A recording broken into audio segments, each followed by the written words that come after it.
Ladies and gentlemen, boys and girls, children of all ages, on behalf of your Denver-based podcast crew, we appreciate you joining us for the Friendly Vibes. Coming to you live for the 150th time from TSS, this time Universidad.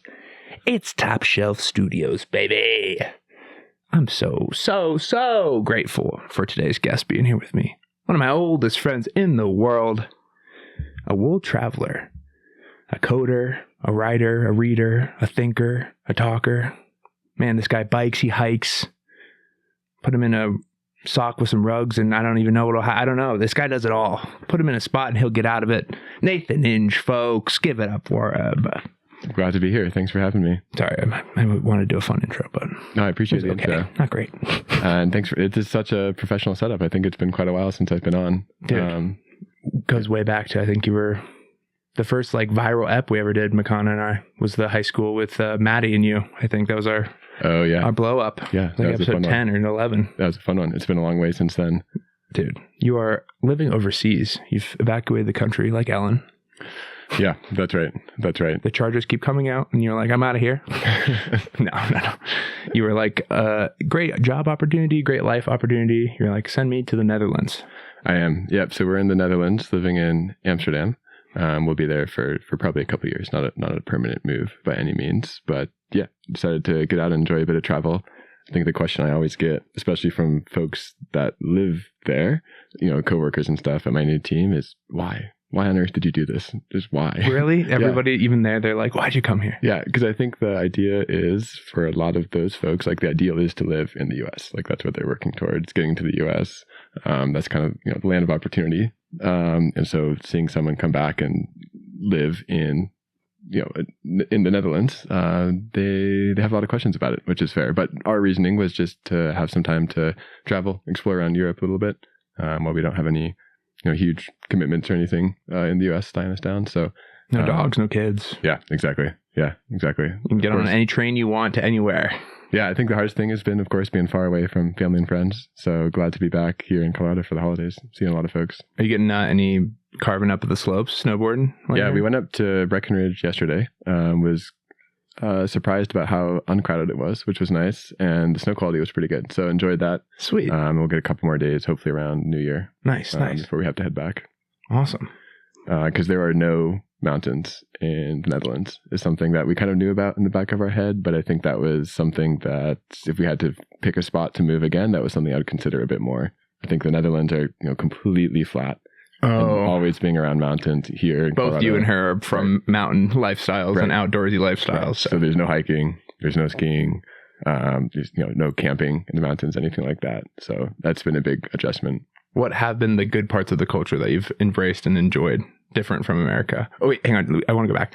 So that soft power that we have globally is still a thing? Because I hear on academia campuses that, people in Europe, they're better than us and like life better than us, and that Americans are sad and lonely and everything's bad here. No one wants to come here type of deal. That's what the media would have us believe. Yeah, no, you're right. And I think it's always a case of the grass is always greener.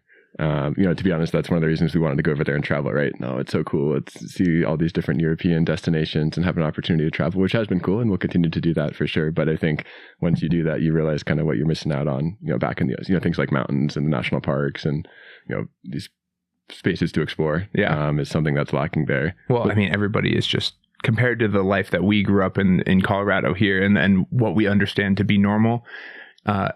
We're real spaced out. Yeah. Compared to most people on Earth, we are way spaced out. Yeah. The other thing that's really stark in contrast is just how old everything is over there, right? Like you look around and see all the history, all the buildings have been there for hundreds and hundreds of years. Everything's super old, which has been fun to learn a bit about the history. It's not been so fun to live in one of those old buildings. We're living pretty close to the center of Amsterdam in an old apartment building. We're on the third floor. Flat. It's a flat. Yeah, it's a flat. You could say it's a flat. What is there? Is it not a flat technically? Is there? Teach me. I think it's mostly referred to as apartment. I think flats, I've heard mostly in the context of England. It's an specifically. Gotcha. Yeah, but I think ours is referred to as an apartment. Okay. A small space in which to live. The shoebox. Yeah. Well, that's fun. So you had to find did you have to get an agent? I know in a lot of European places you have to like go through channels to find a place to live. Yeah. So it was quite difficult to find a spot to rent in Amsterdam. I think the housing market is quite tight. Even within Europe, Amsterdam is a particular challenge. So we had 2 real estate agents working with us. Yeah, which luckily Amazon helped out with the relocation. And the place we ended up moving into wasn't even on the market. The agents kind of talking to each other. So the landlord agent talking to our agent. So it's all kind of, back channel. It's stuff. used car salesman for people for places to live. It's depressing and sad. I don't like it. And there even was some negotiation on the price. It was very Really? non-transparent. Yeah. Wow. But how'd you navigate that, being a novice to that? Yeah. And they're very there's a lot of pressure to take the first, apartment that came up. They're like, you're not going to see another one like this. You have to go into this. So that came up for a unit that we really didn't like. I think the bathroom, you couldn't even close the door. It was so small. And we were like, we can hold out and do a little bit better. So this was the second opportunity we had. And yeah, it's worked out pretty well. Happy to be where we're at. I think we might have to put ourselves in that kind of situation if we do have to look for another place of all right, find a way to buy time to not be forced into making decisions. Yeah. It seems like most people end up upset about where they're living because they had to move. Yeah, I think, for sure. And we were on that kind of timeline. We had 30 days of temporary housing from when we got there. And so, of course, there's the thought in the back of your mind, what happens? We're going to be in a hotel, something like that. So, yeah. Well, it's been smooth then since then, making friends, enjoying work. You're on a new team, right? I'm on a new team. I know you probably can't talk a ton about that, but no. So it's still Amazon. So it's interesting because a lot of the HR stuff is similar. The internal tools are similar. A lot of the policies are similar, but the problem space is totally different. So in Seattle, I was working in delivery logistics, so last mile supply chain delivery. And here I'm working for fintech, so supporting a financial team, basically at Amazon, specifically on the tax structure. So I think as far as the problem space, it's totally different, but it's been interesting to learn a bit more about the finance side of things. Interesting. In addition to learning, new technology with new people. So it's been a lot of new stuff. Fascinating. So are there legal implications you have to learn or expand your scope into? Yeah, I think the biggest thing for us in the financial space is the risk of audit, especially in the tax space, right? Okay. And so I think there's a 10-year timer of which auditors can come back and say, show me, a specific transaction log. So retention of those actual financial data is the most important bedrock of your team. Exactly. Okay. Exactly. And those transactions go through various life cycles, right? They get, someone sells something, then they pay the tax, and they sell that to someone else. And then the indirect tax thing has been interesting to learn about. I think the tax problem space overall hasn't been as maybe engaging or relatable as the last mile delivery space, especially around Christmas, right? Everyone's getting tons of packages. It's kind of cool to be a part of that behind the scenes, but it's okay. It's been fun learning the new technologies that come along with it. Interesting. What are you able to talk about when you say new technologies? Are we talking about softwares that allow for solutions that they didn't previous, or? Yeah, I think, maybe we can get into this a bit more, but one of them is the security aspect. Okay. So making sure the access to unreleased financial data is controlled. Something that's been a bit different is I've been restricted on my own personal investing because I have access to some of that data. I haven't actually, I don't go out and see, But if you should just be represented, you should just go for some public position. You just got some clerkship in public office and then you're good, right? Yeah. That's the rules. As long as you have the data and you know what's going to happen, but you're also representing the people. Right. It seems cool. I'm covered. Yeah. But no, since you're in the private industry, you can't. Okay. Exactly. So you can't own individual stocks? No, so I can own, shares of Amazon, but I'm restricted on when I can sell them, in the trading window. So I have to wait until after earnings are released every quarter. So it's a restricted trading window. But that doesn't really hamper because the way usually, I guess my theory of if you're working for a place that you're getting stock payouts on, your mindset is much more long run. Yeah. It's not a shit coin, take the money and run, pull the rug type of deal. Right. It can't be. No, but it's also, you don't want to hold all that stock you've been giving because the worst case is the company goes down the tube and then you lose your job and you lose the value of all that stock you've been holding on to. So I think there can be a balance of, selling stock as they're vested. Yeah, but also keeping on. Right. Yeah, that is fair. That's fair. You don't want to be completely held with your hands behind your back and the ship's going down. Right, exactly. But the second thing, which was, I think, topical because we were discussing this maybe last time I was on the pod, which was maybe 2 years ago. It's been a while, but was the ChatGPT, like the Gen AI thing. Yes. It's been fascinating to see that. Large language models, they're fighting against you guys, right? Because they want to be able, there's other people out, criminals, that are training these language models to hack into backends of things to get bank information and financial gain. Yeah, I think that's one side of it. And then the other side of it is trying to leverage it, within our work to help us to be an ally, basically. To work with the computers. Yeah, exactly. Not against them. Interesting. So that's been interesting. I think, the ChatGPT came out, it's been out for a couple of years, and you were the first one that brought that to me. I think I was home for the holidays and you were like, no, check this out, see what this can do. And it was doing things like, making a poem in the style of like Snoop Dogg, like sort of language generation things, which is the core of what it does. And it's been interesting to see it evolve into generating code, right? And generating technology. So we've been trying to leverage that, which has been interesting to learn about. Huh. Is it useful? So useful. It's super useful. Better than people? Yeah. Is it going to eat us quick? Yeah. I think it's really cool because you can work with it like in a conversational manner. You can say, okay, I want to, maybe write an app that does this. And you can essentially write an app or develop a game without having any software engineering experience, right? It's not necessary anymore for a lot of these, end-to-end solutions you can build. So you're saying excuses aren't going to buy it when it comes to the fact that TrumpyBook.com isn't published? Yeah. You should have already used the generative AI, Sean. I think you... Yeah. I think Get it together, guy. Yeah. So that's been interesting to work with. I think not unique to what I'm doing, at my job in particular, but it's been interesting to see that wave. So for a while, I think it was back then, I was trying to train it to write episode descriptions. So I would feed it my notes after editing an episode and then what the episode description I wrote was and try to train it to do that same process. Yeah. Where I could feed it my notes and it would write the description. And then like 2 or 5 reps in, I was like, wait, this is just so wrong. This cuts against the basic fundamental of what I'm trying to do, is to get better at, developing a voice, developing writing. It's like, yeah, I'm done with this. And so I scrapped it and I never went back to it. Okay, interesting. But it seems that everybody is using them all the time in every facet of life, including professional jobs. Yeah, because they are helpful. I think it is interesting. Like I did a little bit of research into understanding, at a high level how it works, and it's always changing, and there's a lot of complexity underlying. But my takeaway was it's just giving you the most globally average response for whatever you're looking for, right? Because it's trained on a bunch of data. It's going out and trying to anticipate what the next word is going to be when it's generating some sentence, and it's going to give you the most average, the most likely next word, which turns out to be the most averagely used. Sentence or piece of code, whatever. So it makes you boring, right? You have to make it unboring. So I think to your point, when you're talking about a creative, producing creative content, whether it's an episode or a description of an episode or writing a book or even, writing academic papers, I don't know if it's like the most perfect tool. I think it can help.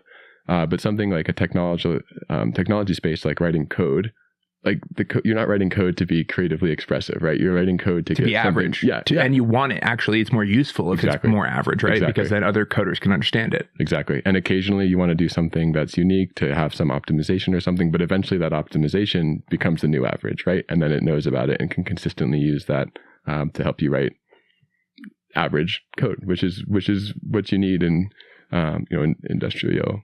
Because it's not the code that's different or makes you better. It's how much code you output.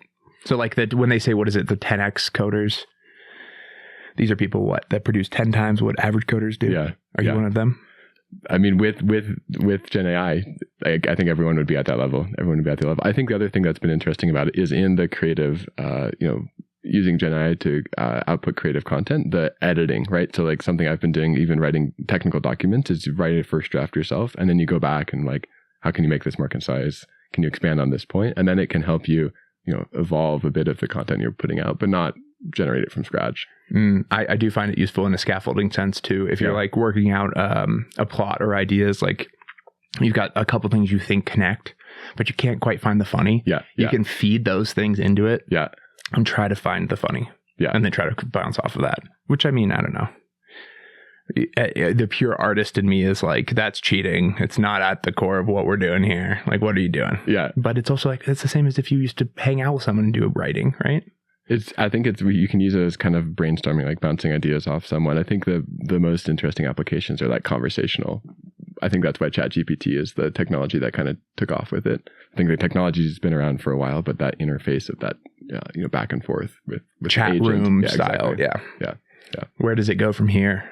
Does it take all of our jobs? And well, that's the thing about it, is because it's based on just producing the most average output of it, the efficiency of it or how good a response it can get is just based on the data it has access to, right? So I don't think there's any new, maybe fundamental technological advancement that'll make it significantly smarter. I think the biggest change, at least in the short term, will be access to data. So that's these big data centers. Exactly. So, companies that own a lot of data, think, like YouTube, like having, billions and billions of hours of content. Now they become really powerful with exposing that data to be trained onto certain models. That data is not public. YouTube owns that data. It's similar to artists owning copyright or, Wikipedia. There's a lot of data on Wikipedia. So access to Wikipedia to train models and stuff. I think that's kind of the next step, is how the ownership of data evolves. Interesting. Do you think the government will have to play a role in that to help, ensure the sovereignty of the people? Isn't that kind of what we see with the TikTok stuff? They're worried about the data, right? They're trying to ban the app because they're worried about the data behind the app, not the app itself. Yeah, like the data, the app. Yeah. And they are, I guess I should amend that. They're worried about the app in that they're like, tying it to mental health issues in adolescence and things like this. So there are implications of that front. But I think ultimately they're actually more worried about the data because I think it might come for their profits. The data it's gathering. Yeah. Yeah. And who has access to that data. Right. In the CCP. I think what's interesting about that case is I can see both sides of the argument. But I think where the argument maybe against, I don't know where you stand on it, but I think one of the big red flags against continuing for it to have such a big influence in the US is the fact that it doesn't exist in China. I think that's one. And two, China doesn't allow a lot of US based technology to exist in China, like that trade reciprocity. I think that's maybe a fundamental argument on why it needs to be. And when they do, they steal it. Yeah. I have no idea when this bit would ever be able to be used on stage, but it makes me laugh, so I'm going to do it for you. I thought of it this week of just standing in line working. It'd be funny to see Trump go over to meet with Z. Z, you've been swiping our technologies for far too long, Z. Our best people, our best stuff. Z, meet Swiper. Swiper, meet Z. Swiper is going to teach you a thing or two about swiping. Oh, that's Boots. Dora is standing back and standing by. That's backpack. Oh yeah, big bag, isn't it? I walked in and said, wow, that's a big bag. Almost certainly a map in there, Z. I wouldn't look. I don't know when you'd ever, but just thinking about Trump talking to Z about like Dora. Using Dora as like an international like governance tool. Yeah, I could see that. So are you most happy about Trump having 4 more years of Trump content? I've been on the side of cheering for funny for some time now because it's too dark when you look into the actual truth of what happens. Yeah. So let's cheer for the funny. Pelosi's making millions on insider trading and no one cares. Funny. Keep it up. That's fine. Falling downstairs, getting injured. Funny. We got octogenarians ruling the world. Funny. Well, it's interesting. We were talking a bit before we came on air on the role podcasts had in this election in particular, and of viewing politics through a bit of a different lens than the mainstream media. One of those big lenses being comedy and having a critical look of things through satire. Well, like Tim Dillon, Theo Vaughn, Joe. I mean, all these big shows had Trump and JD Vance on during the run-up to the election. Yeah. It had a huge play. It mattered. Yeah, absolutely. And I think I agreed with the point you mentioned of not wanting to trust someone, especially to run the country, who wouldn't sit down and talk to someone one-on-one for 3 hours. Yeah, if you can't we should demand this as Americans. If our representatives can't sit down with not the media, not someone who's a skilled professional interviewer, sit down with people that have respect and following for whatever reason, sit down with them unencumbered, unprohibited, and talk for an extended period of upwards of 2 hours, 3 hours, hopefully. I don't trust you. Don't trust you. You're not going to have any support or trust for me unless we can talk to you at length. So did you send out invitations to both the Trump and Harris campaign? Dude, I should have. To come join All In Pod? Dude, that would be... they wouldn't even respond. They want nothing to do with this guy. Come on. I had a great comment recently on the YouTube. It was like, is this the least viewed pod on the internet? Okay. Yes. And then one of my guests was like, maybe you can't retone. Maybe it's like, positive comment. Like, yeah, okay, sure. No, I'm impressed. You got the very professional setup here.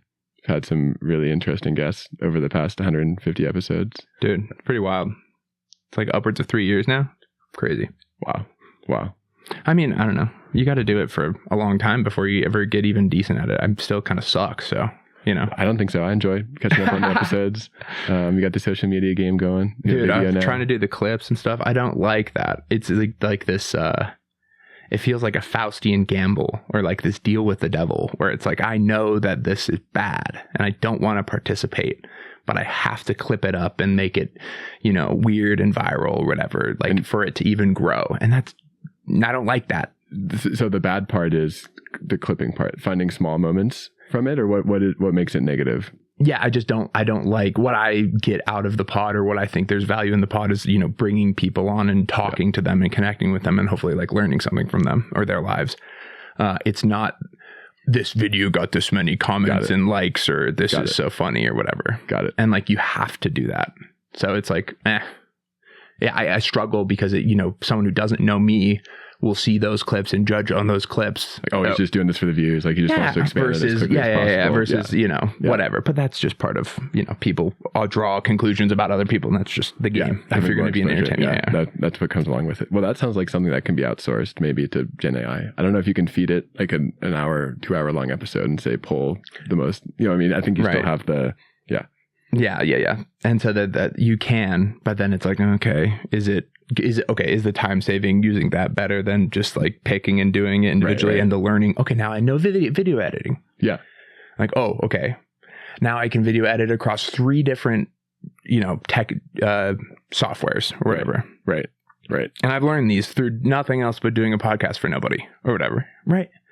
It's like, cool. Actually, that's probably better.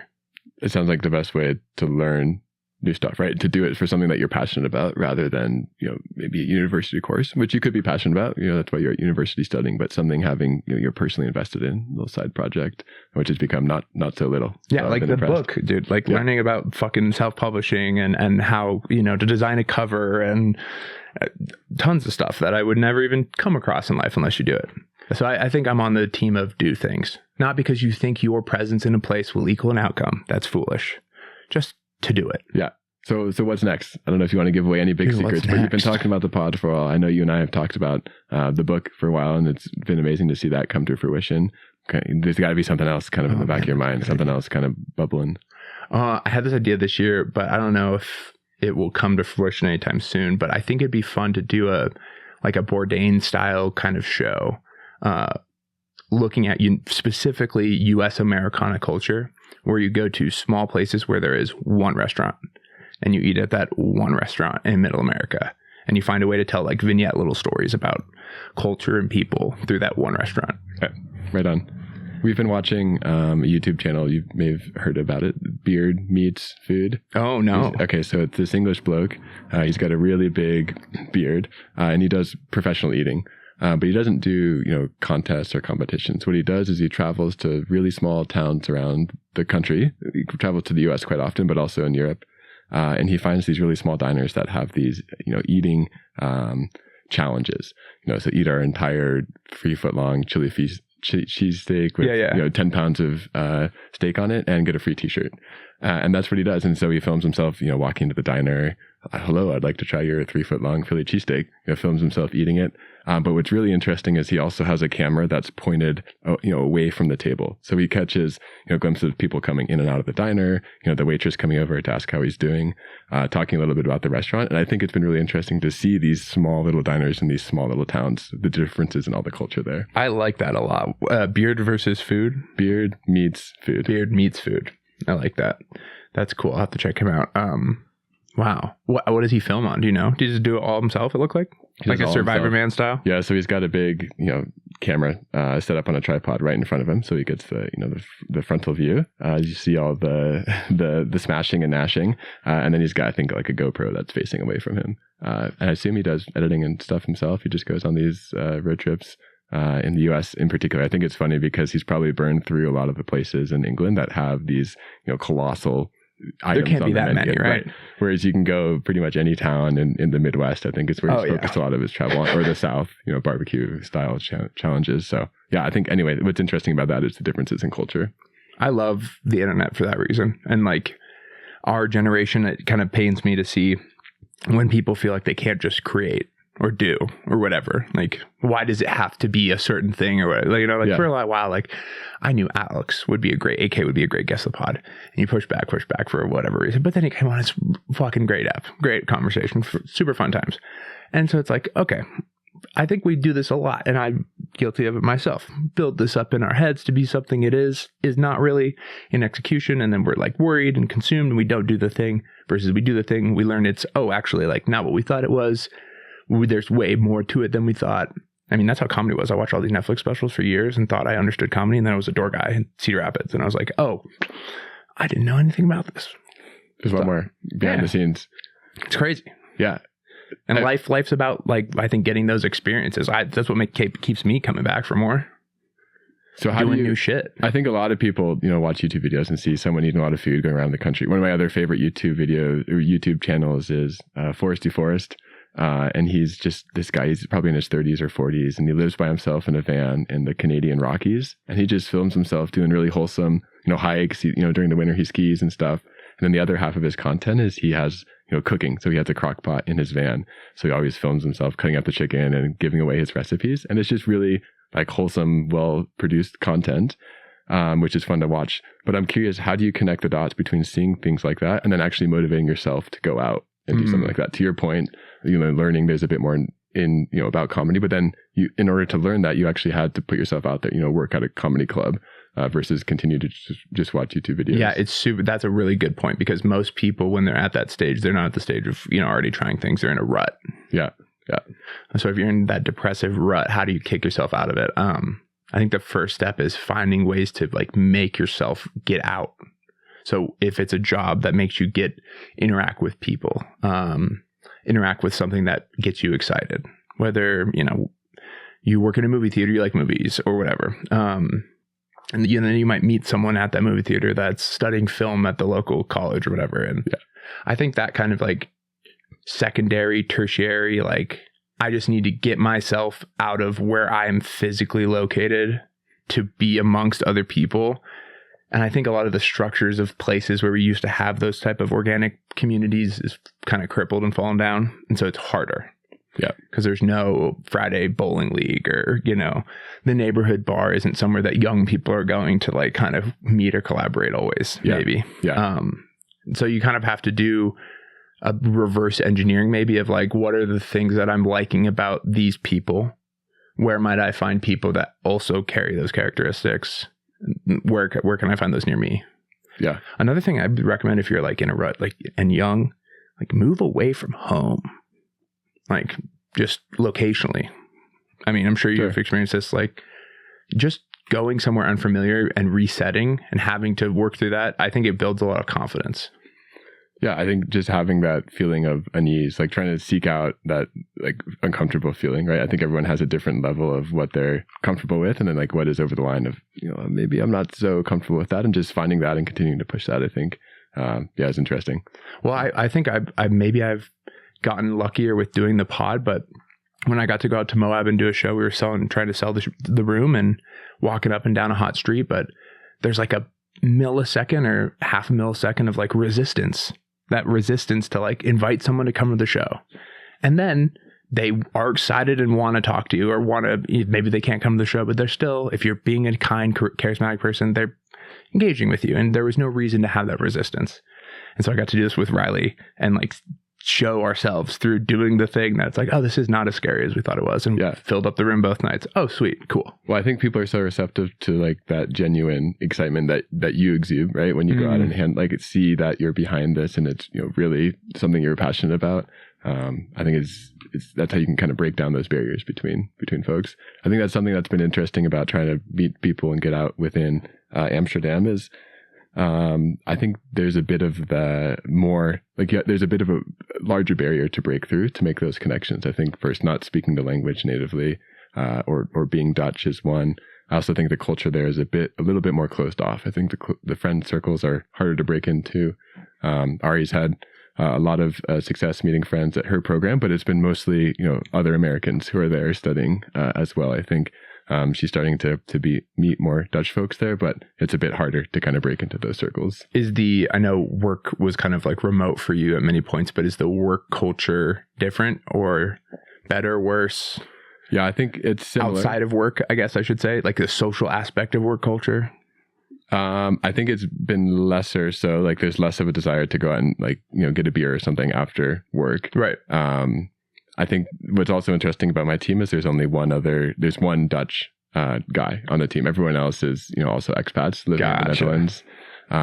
So there's a little like less cohesion, I think. But that said, I think it still exists. You just have to work a bit harder at it and get to know them a bit more and make the effort to do stuff. So what have been some experience that you've had of like those breaking those resistance moments or like meeting a new friend or something like that?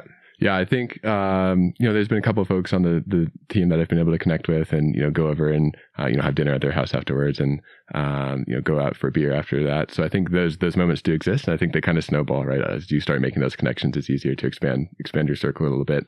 I think meeting folks through has there been any like organic weird moments, like a weird like I'm imagining in my mind like a weird romantic European, like, oh, my bike locks on your bike and your bike locks on my bike, like serendipitous thing. Let's go grab a beer, like type of thing. I think it is interesting. I don't know if this is a difference between the US and Europe or just a difference of living, downtown in a big city versus not, is the just bumping into people on the street, walking to the grocery store, walking to the restaurants that are around our house. Like you start to know, the shopkeepers or whatever. We go to the same Italian grocery store and get focaccia sandwiches every Wednesday. And so he expects us to show up at 1 p.m. every Wednesday, ask how the week is going. He knows what our order is. So just having those kind of small connections is one way I think that's been nice to build a little bit of a sense of community. Because you hadn't had that experience prior in the United States. Right. Like we live downtown in Seattle, like not in the business. I mean, we were in Seattle city proper, but it feels a lot more different, I think, because the car-centric nature of most U.S. cities is things are still a little bit more spread out. I think where we are just having bikes and having to walk everywhere on foot or bike makes it a bit easier to bump into people and have those more frequent or regular interactions. Yeah, it's healthier. More human interaction per capita is healthier. It's better. Yeah, I think so. I think when we're in these boxes of cars, like we're just, get angry at the other people in their own boxes. And it's like, yeah, your box is in front of my box. Get out of the way. It's like, come on. I think that still exists on the bike paths, especially that's funny. Instead of having a horn, everyone has a bell on their bike and you hear like the aggressive bell ringing. And it makes you turn the same way like a car honking at you would. Yeah, so the road rage still exists. The bike rage, yeah. Okay, yeah. Good to know that the boxes are still there no matter if you have a box or not. And I think it also, you're on a car, you're on a highway in your car looking around at all the other cars, like, oh, there's a cool Tesla, electric car or a really big truck. But, like it still exists on the bike path. There's the e-bikes people are using. There's a lot of food delivery bikes. I think the most interesting type of bike is what I refer to as the mama bike. What's the mama bike? There's different variations of it, but maybe the most common variation is what looks like a wheelbarrow attached to the front of a bike. Okay. So it's still 2 wheels, still a bike. What? But the front part of the bike is a big bucket, and then there's the handlebars, the seat, and then the rear wheel. So when they turn the handlebars, you're turning the front wheel, which is in front of the bucket. So it's kind of a long wheelbase. In the bucket is placed anywhere between 1 to 4 children, depending on their sizes. Also, on Friday evenings, you can also find, the husband or the father biking and the wife sitting in the bucket in the front, tucked up with her knees to her chest, right? Like the equivalent of, going to a date, driving to a date somewhere. That's awesome. I love that. So those bikes command the law of tonnage on the bike path, right? No matter what, you have to yield to those bikes because if you don't, you're the one that's going to get the brunt of the impact. It's like a big truck. Like you're getting out of the way. Yeah, it's like a big truck. That's awesome. Yeah. I want to get one of those here. Do they sell them? You could probably find them here. I think most of them have some sort of electric assist. That's fine. Power. I want to rip around cart with my buddy in front of me. That's hilarious. Put my small buddies in the little thing. Be like, hey, come on, boys, let's go to the bar. I think one of the biggest tests of Ari and I's relationship, at least living in Amsterdam so far, has been coordinating us biking together on our bikes. We both have very different styles of biking, and trying to stay together through the crowded streets. Not getting caught out on an intersection or a traffic light or something on our way to dinner. I think that's been some good relationship building, good communication skills there. Right. Okay, we're going right here. How fast are we going? Should we pass this group in front of us? So that's been, So are you the quicker one? Is she more? Ari is by far I would say Ari's the more aggressive one. Yeah, I think Ari knows where she's going to go. She knows where that box is headed. And if any box gets in her way, oof. Yeah, she likes to remind me she does bike more, I think, in Amsterdam than I do. I have the opportunity to work from home 2 or 3 days a week, where she has to be at university pretty much every day of the week. So, she's a good biker. Okay, so you got to be you're a little more cautious, you're saying? I would say I'm a little bit more cautious. Yeah. You're not trying to run it for any elderly grandma. No, I try and avoid that. And I think she does too, but if it happens and she's on time for class, like I think she's accepted that maybe that's just something that sometimes grandmas, get in the way. Interesting. That's fascinating. So what you've done some traveling. Where have you gone? We have done some traveling. Our goal has been to travel somewhere once a month. I mean, that's the goal of why we're there. I think there's a lot of, it's hard being away from family and friends. And, the tax structure there is certainly not the place you want to move if you want to make tons and tons of money. So there's definitely some sacrifices we're making to be there. So the goal is to travel. So that's been what we've been trying to stick to. I think it's interesting that most of our travel has been centered around going to visit mountains. Because we have that, there's no mountains in the Netherlands. So that's been our destination. We went to Norway in July, which was a lot of fun. Sick. Did a lot of hiking there. Was that cool? Norway was cool. I would recommend going later in the year than July. It was still snowy and rainy in July. And it's also really, really expensive place to travel. I think, the cost of food and lodging was a lot more than most other places we've been. We did a weekend trip to Austria, which was fun. Again, hiking there. Weekend trip to Switzerland for some hiking. Most recently, we did just a weekend trip to Athens, Greece, which was fun. That was a fun trip because it was a surprise for Ari. So she didn't know where we were going until we were at the airport. Oh, that's fun. So we did that for her birthday at the end of November. So I had to put together, a packing list. Here's the weather forecast. Here's some, we're going to be hiking this day. We're going to be walking around the city this day. And then so she did the packing herself. And then, I gave her a boarding pass when we were at the airport, which was a lot of fun. Fun. That's awesome. And did you get to see any of the cool history? Like you're talking about, all this history all throughout Europe, but Greece specifically, man, that's cool. Yeah, it's really just hard to wrap your mind around how long some of these places have existed and people have lived there, and all the centuries and centuries of conflict that's gone around these places in particular. So yeah, we saw a lot of the monuments, the Parthenon, the Acropolis, all the main centers in Greece or in Athens, and then we did a day trip to the city of Mycenae, which was ancient civilization even before the ancient Greeks. Whoa! So yeah, it was interesting. That's cool. Are they still struggling economically? So did you get good exchange rates? Were you able to eat nice and all that? Yeah, it was relatively cheap. I think food was relatively cheap. The thing that kind of got us there that I've been trying to warn people about is driving. I think driving was quite difficult. It's more how at least I picture driving would be in North Africa or the Middle East, where you get into a huge 6-lane roundabout, but there's no lanes. It's kind of just a free for all. Everyone's honking. It was one stop short of having, just sheep wandering in the street. Like we didn't have that, but it was a bit of a free for all. And did you drive there? We did. We rented a car for a day to do kind of a day trip around. And that was crazy for you? That was crazy. And the mistake we made was not knowing that, you can't pump your own gas there. It's similar to like a New Jersey or Oregon where you have to stop and hand the guy your keys and he goes and pumps your gas. But clearly we were tourists. We didn't speak Greek. We were driving a rental car. And so they charged us a lot more than they should have.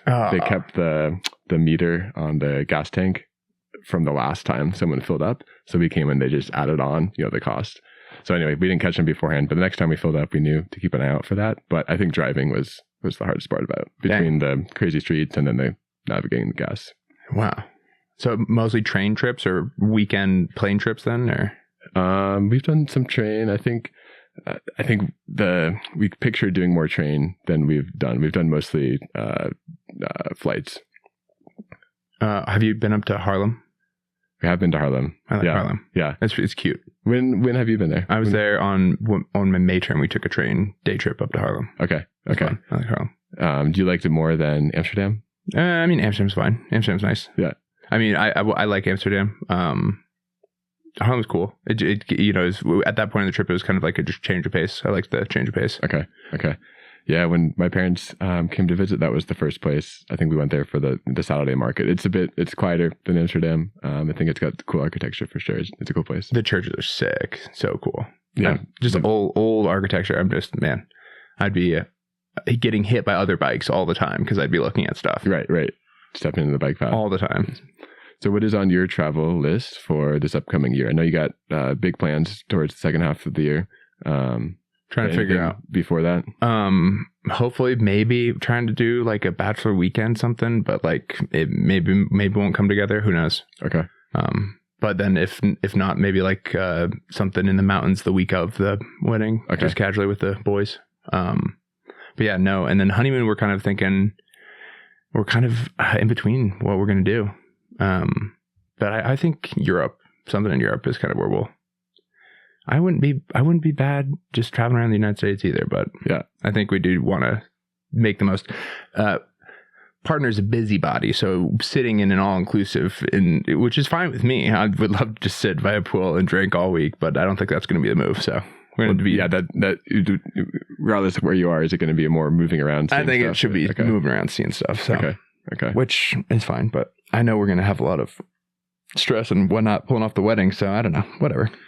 Yeah, you'll need some time to decompress after that, I'm sure. I would love a little decompression time, but I don't think we're going to get it. That's how life works. Come on. Just roll right into the next phase. But yeah, need to. I think this year, 2 years for me is, if I can travel for comedy, if I could get on a festival somewhere, if I can do weekend opener, whatever, for people in Nebraska or Wyoming or whatever, awesome. Those are great opportunities to travel. I think that primarily I'm in a supportive role of, I can keep afloat what I can keep afloat, but also, she's in school and I got to grind. Yeah. So how did those opportunities come about? Just connections through the club where you're at? Okay. Yeah. Connections to people mostly. People. Yeah. Again, back to what we were talking about earlier, having that, human to human interaction. How you get out of the box. Yeah. It's unfortunate that my large language model is no longer able to book me on comedy shows in rural Nebraska. But yeah. No, it's a grind, and it's reps and trying to get out to mics and not get beaten down by it. Go at your own pace. It's a long run game. It seems like it's 10, 15 years before you get even decent, no matter what. So I think if you have a good perspective on it like that, you have a better chance of making it 10, 15 years. Away at it. Yeah. You're not in a rush to being realistic about it. Okay. Interesting. No rush, for sure. No rush. No. I don't think I'm going to be funny until I'm like 50. I think you're plenty funny. Nah, I don't know about that. But like once I like, am old, I think I'll be funny. But it's like doing a triathlon, right? Isn't the thing with triathletes are generally older because your endurance improves, I think, as you age. I mean, to a certain point. We went to watch my old roommate Rick from Seattle run a Ironman triathlon in Frankfurt in August of this year. That was so sick. I saw pictures. I was like, Rick is the man. What the hell? It was very impressive, and it was also impressive to see how many older folks were out there running. Wow. And biking and swimming and finishing that. How many miles is that of each? The swim is, I think, 3-point-something miles. Oh. The bike is 120 miles, I think. And the run is a marathon, so 26 miles. In one day? In one day. It's an all-day affair. Super impressive. Wow. What was his time? His time, I don't want to say because I don't remember exactly. That's okay. I don't want to peg him to a time specifically. But I think he was happy with the time he got. It was his first time running a marathon at the end of the triathlon. So I think that was his big, he was happy with how that ended up working out. That's awesome. Is he still out in on the West Coast? Yep. He's still in Seattle. Nice. Living there, enjoying the mountains. He recently got a new car, which allows him to go skiing, ski trips and stuff like that. Nice. So. That's awesome. Yeah. So no skiing by you? You haven't got any weekend ski getaways, or have you? No, we have not. I'm hoping to try a little bit, maybe in the Alps. Switzerland? Yeah, Switzerland. I think also... Stupid American, of course, Switzerland. No, I mean, the Alps stretch across a lot of different countries there. I think the Chamonix, France would be interesting. Chamonix. That's a cool name. Is that where Charlemagne the God got his name? Yeah. Is he a derivative of Chamonix, France? I mean, good. Just ask a question, folks. All right. I want to do a brief pause to use the restroom if possible. Let's do it. Just come right back with a little after hours. So we got a mini after hours segment. Have you listened to the radio before in your life? I have listened to the radio. We've listened to the radio together, going to debate tournaments back in high school. Yeah, that's right. Well, we'll be right back. This is our signature station identification. You're listening to 91.1. Oh shit, was that another plane? We'll be right back. We're back. We're live. It's the After Hours show. Our bellies are full of breakfast burritos this time. Thank you, sir. Thank you for having me again. Yeah, delicious breakfast burritos. This is where we get darker and deeper. I want to know what the Europeans think about our politics.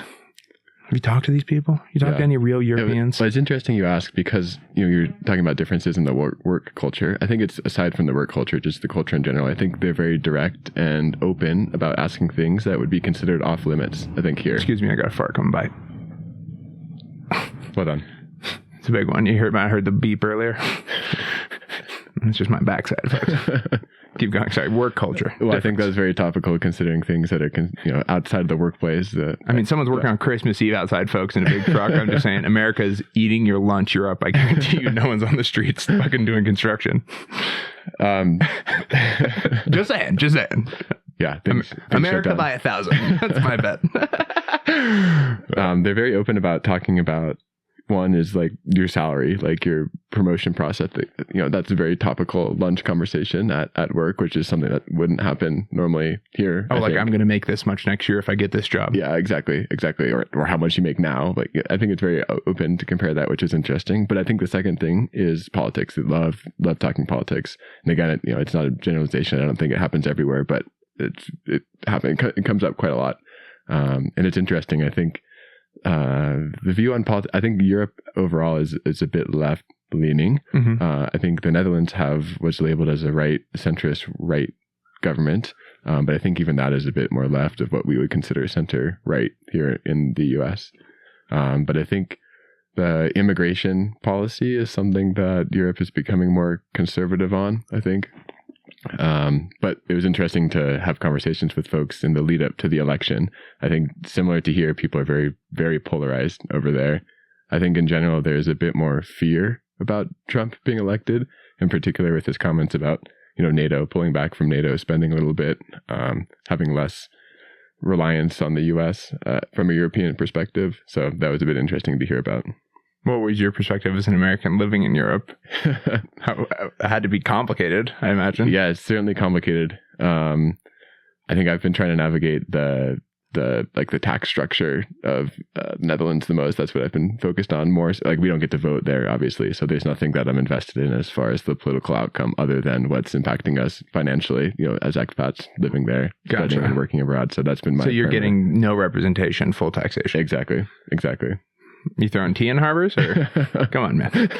You a patriot? Well, it's getting taxed there. I can still vote in the U.S. Did you? I did vote in the U.S. And I can still vote. White dude for Harris, folks. That's what it looks like.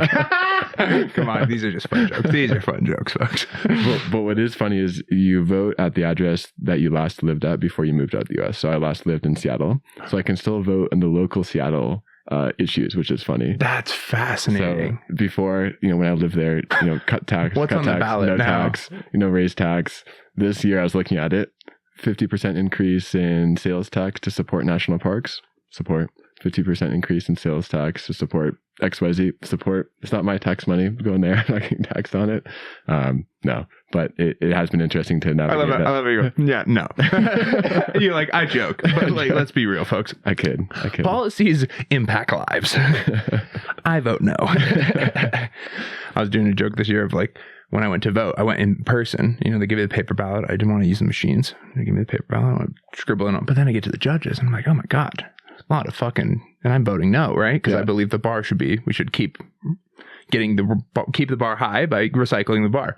And so I'm like, no. And I'd take a knee for justice, man. Get through all these bubbles because I'm tall, way down here. I'm hurting my back. I'm like, all right, take a knee. No. Stand up, get through the props. We're good. Well, I don't know if you remember when Kamala was supposedly going to support a wealth tax. Oh, did you hear this week? Sorry, this week, new news. Hot press. This will be old news by the time this comes out, but Biden, that student loan thing. Remember that thing that he said? He pulled it back this week. Did he really? Oh, yeah. Oh, shucks. No way. There's no way. Oh, shucks. Dude, that was so transparently not going to happen from minute one. Yeah. And was just a sales pitch for it makes me upset because that takes advantage of communities. They've been taking advantage of communities with political systems. Yeah. On both sides for a long time. It's frustrating. Yeah, I think it's interesting. Sorry to interrupt you. You were making a point. No, I think to finish on this point, it's interesting people have had such a reliance on what politicians say, like, and what they promise. And reliably, it's always on both sides, right? It generally rolls back from what they say initially. I think this past week with the spending bill and all the pushback that the first version of the spending bill got, I think Elon was behind a lot of that. But I also think it was interesting, again, moving back to Gen AI, people have access now. Summarize, give me the 10 bullet points of this 1,500 page document that people normally wouldn't have access to. So they would have to take their politician at the word, this is in the bill, this isn't the bill, this is not in the bill, right? Now they can understand that for themselves, which is interesting. Bullshit, my says it's in the bill. Yeah. You guys are giving yourself a pay raise. It says right here. My goodness. Well, that is good then. I do like that impact. Yeah. So voting, you were voting abroad. I forget where you were going before I just derailed us there. Voting abroad, paying taxes, both places abroad, I think is one of the negatives of what we're doing. I also think another negative story is we've had what we're calling the trifecta in our apartment that we've been trying to deal with. Trifecta, folks. What is the trifecta? The trifecta consists of all the holes, I'm guessing. Nuances. Sorry, what is it? 3 nuances that we've had to deal with, mostly as a function of living in an old apartment in Amsterdam and doing a lot of traveling. Okay. The first has been mice. I think that's quite common. We also live in an old place, and I'm getting to push back on that. I'm doing what I can here. So what is the top combat strategy? We've got the glue traps. The glue traps. Okay. But I don't know. Has it been successful? We've been successful with getting a few. Okay. I might have to try the glue traps. They're pretty cheap on your company's website. Okay. You can order them. You can order. I got a 72 pack for like okay. $30. I might have to try those. We've been trying the... And you can fold them up into like... It's cool how they design where you like fold the glue in itself to like a little box if you want to put it like under something in a box form where they'll run through it. Yeah. Or you can lay it flat and kind of put an edge under a wall, like into a wall or something. Yeah. And do you bait them at all, or is just the path that they run on? I just put it on the glue. Okay. Yeah. I don't know if it's the right or wrong way to do it though. This has been interesting. Let me try that. What have you been combating with? We've been... so mice is one. And our strategy has been just to try and block up the holes. I think we have the advantage of having a smaller apartment over this awesome house you guys have, which is you get more surface area to cover. Right. But with our small little apartment, we can try and block up a lot of the holes. But I think they'll always find a way around. So that's one. Do you identify where they're coming in through like feces or? Yeah. See where they're hanging out. I mean, mostly around the kitchen is where they are. But that's been one we've been working through. The second is mold. I think the old European wooden window walls, especially now that it's getting colder outside, there's a lot of condensation and moisture on the inside. So I've been trying to deal with mold. Mostly successful, airing out the room, scraping off the windows in the morning. Yeah. Okay, the third one has by far been the most painful, and that's been the battle with the bed bugs. Ooh. So when we were traveling, we think in Switzerland, and when we stayed one night in France, we stayed at a hostel, which was a little bit suspect. And sure enough, we got home the next week, and Ari had a bunch of bites on her arms. I haven't reacted to the bites at all, so it's been a little bit something Ari, I feel bad, has been mostly impacted by. But we've been trying to deal with that. So we think we brought one. The comedy podcast, you're supposed to be like, she's too weak. I got the strong blood. Come on. So we've got one or two of them, we think, hanging out with us in our apartment. So we've did the whole extermination thing, and I think we've moved past it, which has been nice to get over. They get on your like clothes and everything too, right? They get everywhere. The whole extermination process was such a pain. You have to bag up all your clothes. They come over and spray everywhere, and then you have to wash your clothes one by one on high heat. And we got a steamer actually to spray all of our clothes and the luggage and everything. So hopefully we feel good that we've moved past that. But I think the thing that was annoying about those is like you wake up in the morning and you have a bite or two, but you don't see them. They're you don't see them during the day. They're impossible to find. They live in the walls, and so that was the third bit of our trifecta. What was frustrating about that, and this goes back to the mice too, is looking on Reddit and YouTube videos of here are all the home remedies you can do to get rid of them. Here are some of the fertilizer things you can lay down, or the anti-pest sprays that you can use. None of them you can buy in the EU, right? These are all things you can go to Walmart here and get everything you need to take care of mice, to take care of bed bugs. This spray that could probably kill humans you can buy just off the shelf at Walmart. You can't buy any of that in EU. You can buy vinegar at the store, and that's what you can spread around, right? So But you look healthier. I mean, you look healthy before, to be fair, but... Thank you. I'm glad at least it's not going no the wrong homo way. or whatever I was supposed to say to back that up, but... I'm glad it's not going the other way. So. No, I mean, you look refreshed. You look... I mean, I don't know. Have you been having the good Pilsners over there and enjoying life? I mean... Well, I probably look a bit pale. I think the Netherlands just went through the longest stretch of continuous days with no sun. Big stretch, folks. No sun to be found. So. Here in the U.S., we have sun. So we've been trying to soak up all the Colorado sunshine that we can. Dude, I will say this. I would be hard-pressed to not long-term be in Colorado purely because of the sunshine per days per year. Yeah. I think we're pretty sure we want to move back here. It's just too radically good compared to anywhere else. Just if the sun's out, it makes life a whole lot better. Yeah. Doesn't matter if it's 30 degrees or 50, like sun. Give me the sun. Yeah. Yeah. It's just consistently makes my mood better. Yeah. I don't know. Yeah. I would struggle moving back to the central part of the country where it's just gray. Oh, I thought it'd be okay. You know, I lived in Seattle for 5 years, and so I thought it would be similar. And I think it is similar. It's not significantly different, but where are you longitudinally? Colder. Are you like more upper longitudinally? I recently learned just how far north a lot of Europe is. I think is it the 43rd parallel? Whatever is the border between the US and Canada. I think if you extend that across Europe, the significant number of cities in Europe are north of that still. I think maybe it's around Paris. So everything that is north. Dang. So it's felt colder. So you're in Canada, Seattle. We're basically in Canada, equivalent of Canada. Wow. Interesting. So how do you combat that? With foods? Different foods? Warmer foods? Warmer foods. Warm drinks? Warmer jackets. I've been rocking my Patagonia down vest, very athleisure, right? Outdoor, like similar Melly going on. Ari really wants me to get a Melly. Dude, we had to make it. Hang on. My sister will like that I share this. My sister is like a Melly head. Has been for like half a decade or whatever, maybe a decade at this point. Huge Melly head, this girl. She used to make pilgrimages every year when she would visit my mom from college, that she's setting up an appointment to buy Mellies, as many as they. And during COVID, they went to an appointment-only system. Long story short, right. In February last year, I scheduled an appointment for December so I could get her a Christmas present of a Melly. And I let her know like a day before because I wanted her to pick out what she wanted. She was just like, you think I had tickets to the Era's tour. It was crazy. Yeah, and so I got myself a Melly, so now I'm part of the Melly gang. So it's new. It's my first Melly. It looks exceptional. Thank you. I appreciate it. It's kind of you. And this is definitely going to be the first thing I tell Ari because she is a big Melly fan, and she has been trying to book an appointment for us to go. Have you been looking up while there are other appointments while you're here? I'll go up with you. I'll try to book an appointment too. So her strategy is apparently you can bring back an old Melly and trade it in. And when you do the trade-in, you don't need an appointment to do the trade-in. They told me so recently they told me that they have been having appointments like open up.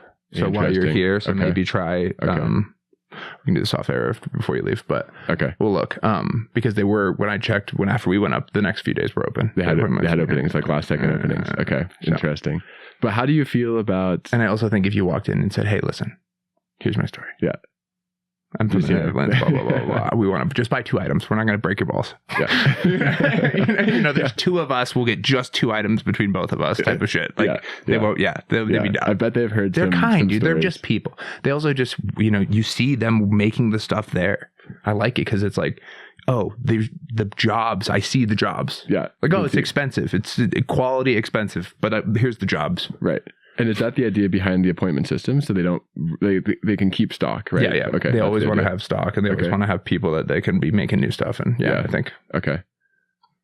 So good on them for keeping it up. I really enjoy Colorado businesses like that keep it.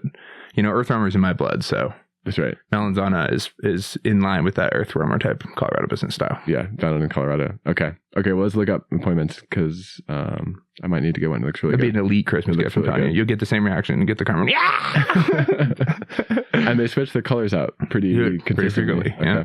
Okay. We'll just see what they have. Always new stuff. Well, that's good to know. Maybe we can. That's good to know in case we need any presents down the line. Yeah, good run up there. Because there's another Melly head in my life I can give presents to that'll get excited about it. So Ari would be down for me wearing that, but she's also been trying to get me to more European fashion, right? Like the long wool coats. You're asking how we stay warm, right? So the long wool coats, long raincoats, stuff like that. So I might have to gradually switch to that, but I've been holding out on my North Face rain jacket, Patagonia down. Well, if I come visit, we're getting long wool coats together because I would sick. love. They look sick. Dude. Heck yeah, they do. They look so sick. I would love to rock a long wool coat. Yeah. That would be top tier, next level. You always look like you're on your way to do something important when you're wearing a wool coat. Oh my goodness. Yeah. It's like a step below dressing like a pilot and walking fast. Yeah. You can almost get in anywhere if you do that. Wool coats are right this way. So speaking of pilot, we watched the movie Carry On last night. Have you seen this? It's a new movie on Netflix. It's Christmas. It takes place around Christmas. So okay. I guess you could classify it as a Christmas movie. Maybe in the same way Die Hard would be a Christmas movie. Are they selling it as a Christmas movie or no? It came out within the past month, I guess. It was interesting. Probably, I don't know if I'd strongly recommend. I think there's certainly other Christmas movies that I'd recommend before it. But can we get you come from an elite Christmas movie family, I'd say. Like just movie family in general. You guys were big into watching movies. Big movie family. What are some like all-time Christmas movies for you? I think the Home Alones are one that consistently come up. I think one that's been a recent favorite is Klaus. The animated, you've seen this one, the animated on Netflix with the mailman, Father Christmas themed. That one has been a new consistent feature in the lineup. Elf, you like Elf? Elf, I do like Elf. It's not as consistent in our lineup. Elf is good. A lot of the rom-com ones, I feel like every year there's 4 or 5 new rom-com Christmas themed movies. So getting through a lot of those. I'm trying to think of an all-time Christmas list. What I might put on there. Oh, I like the Peanuts Christmas. Yes, classic. And what is the old Rudolph, that 83 animated one or whatever? That's good. What about Polar Express? I feel like people are very... I don't like the animation. I'm on this side of the fence. That it's just weird animation. It's a weird animation style. I don't like it. I just can't get across it. And once you know, like, Tom Hanks is like half the characters in the movie, then it starts... Shouldn't have told me that. I was already on this side of the fence. Come on. Yeah, he does the voices for a good percentage of the characters. Okay. Yeah, that's an interesting one for sure. Why? Then he would ask that just straight up like that to him, like why? But like I don't know. That's my question. Why? And what's your go-to Christmas music? Are you like some Christmas jazz or some pop? No. I know this answer. This is a great question for me.